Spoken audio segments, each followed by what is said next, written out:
Welcome to Our Girl Relationships. On this channel, we discuss day-to-day problems people face in their lives. Let's start with the video.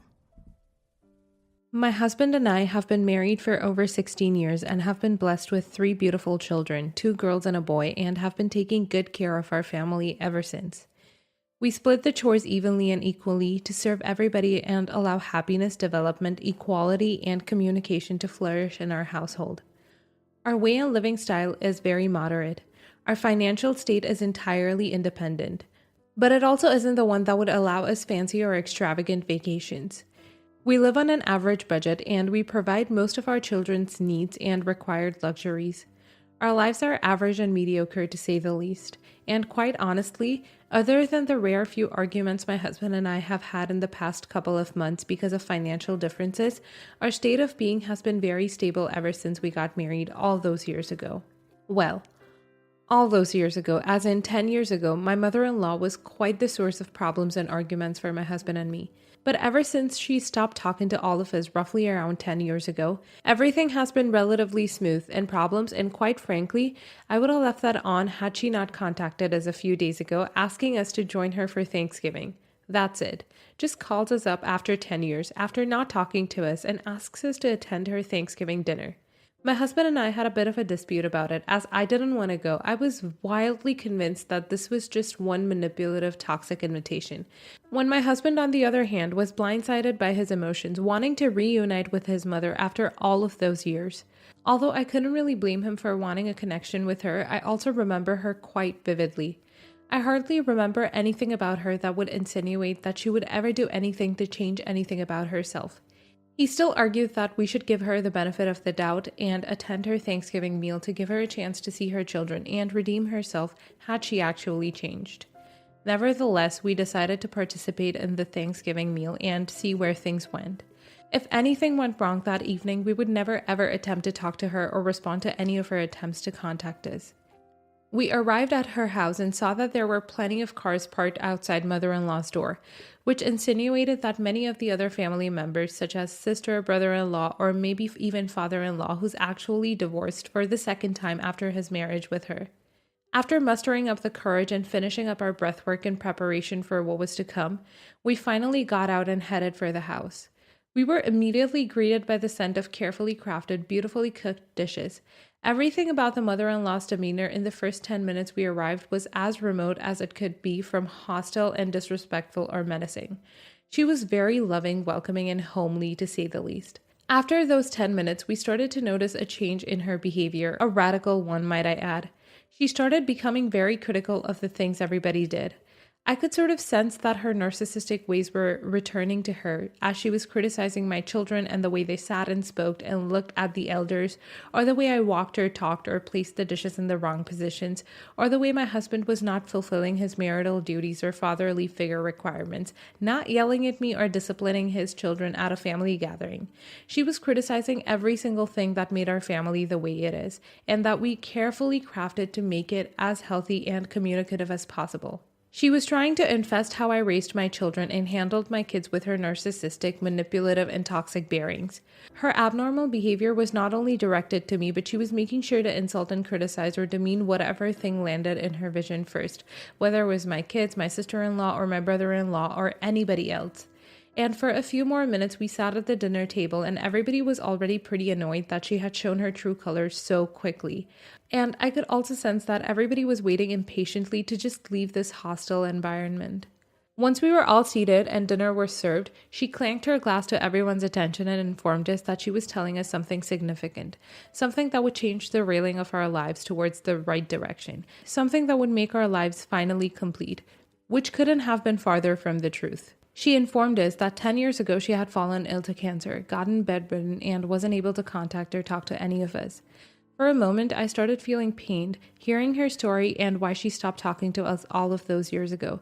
She then backed it up by telling us that she was now back, and she was humiliated and disappointed in the way we handled our lives after she was gone.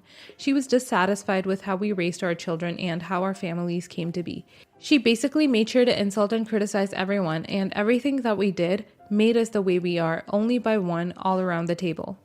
She finished it up by saying that she was now back and stronger than ever, and she would get involved and change us back into the right course. She promised to be in our lives every single day. Not every single hour, as there were so many of us, but nevertheless, every single day. She would be there to correct and guide our actions towards the virulent direction that she referred to as righteous. Children would be in their position and the wives would do their jobs and the husbands would be in their righteous place. She was trying to push this agenda on us that every person seated at the table was wrong in the way they handled life and that she was our knight and savior ready to help guide us back into good, proper ways. The unhealthy, toxic, narcissistic, manipulative, and destructive course that she had always run her family with. She spoke her final words of guidance with a smile splattered across her face. I noticed how everybody around the table was getting extremely annoyed with what she was saying. The daughters most specifically felt excessively attacking as she was specifically targeting the family's women. After our conversation, as soon as she went quiet, all you could hear around the table was the clattering of the plates and the chewing of the children and sometimes the cries of the babies. But as soon as that was over, the table was cleared out, everybody picked up their children and their belongings and walked out the door before one could even spell the word beginning. My husband and I stayed last and said goodbye to her, informing her that there would be no need for her to show up at our home because we most likely wouldn't be there. We were okay with the way we had built our family, and we were willing to live the rest of our lives just like so. And if she were to try and contact or come into our lives at the last minute to derail any of that, we would make sure she would never be able to see her grandchildren or talk to them ever again. We informed her that we understood her situation. We would allow our children to see her once a week, as long as there was no harmful or toxic change in behavior shown in them when they hung out with her. After that, we said goodbye one last time and walked out the door without any intention of returning to any future family gatherings, and by the looks of it, neither did anyone else. I feel sorry for her and how she has to live her life, and I can't say that I entirely blame her because she could just be mentally unstable. Nevertheless, that energy and way of thinking are not something I would like to have around my children, and so my decision to stay away from her as possible was made. Not the a-hole. When it comes to narcissism, once they start exuding that God complex energy, it never goes away no matter how many years pass or how much character development they experience. It's a good thing to minimize contact with her and control the influence she has on the kids. You really don't want any of grandma's thought process rubbing off on them as it can spiral really quickly. Not the a-hole. Totally agree with the family's decision to leave and not come back. All those years later, nothing changed about her, that she wasn't even able to contain herself for a few minutes. There's no way she had changed all that much, and allowing her power and positions again will only make her worse and cause more problems. Keep her away from the kids and express yourselves fearlessly. Not the a-hole. Keep the kids away. Kids latch onto the adults around them's attitude really quickly and it sticks, and you don't want this type of behavior or way of thinking to become that of your child. Grandparents have more influence than we prefer to credit them for, and yours just aren't the ones you need to keep with your kids. Next story. I, 26 male, and my girlfriend, 25 female, have been together for 6 years. I think she's pregnant. I keep encouraging her to take the test, and she refuses. For the past month or so, she's been saying that she doesn't feel good. She's been extremely tired, fatigued, complaining of back pain and headaches, feeling bloated, and overall just not feeling well. I asked if she thought she should call a doctor, not necessarily because I thought she was pregnant, but just out of concern for her health in general. She said no and figured it was allergies or her period was supposed to start. Her period is very regular. I mean, I can damn near track it. She said that she's always been this way and has rarely been more than a day or two off. So when she was supposed to start earlier this month and didn't, she seemed a bit concerned. When she was a week late, I pointed out that she hadn't been feeling herself and maybe she should take a pregnancy test. She said there was no way she was pregnant and she was probably just re-regulating or something like that. I said taking a test wouldn't hurt, just to be sure, but she wasn't having it, so I dropped it. She has a lot of fears and phobias, one of them being emetophobia, which is the fear of vomit. It's something she struggled with since she was a kid. Usually, even someone around her saying they feel sick will send her into full-blown panic mode. Thursday night, she was supposed to visit her grandmother, so when I came home after work, I was surprised to see her laying on the couch. I said, "You're home early," and she told me she didn't go. When I asked her why, she told me that while driving home, she felt nauseous and decided not to go. I asked her if she was okay and questioned the nausea. She told me it was nothing, probably something she ate.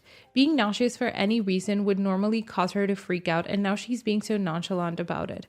She again blew it off like it was nothing.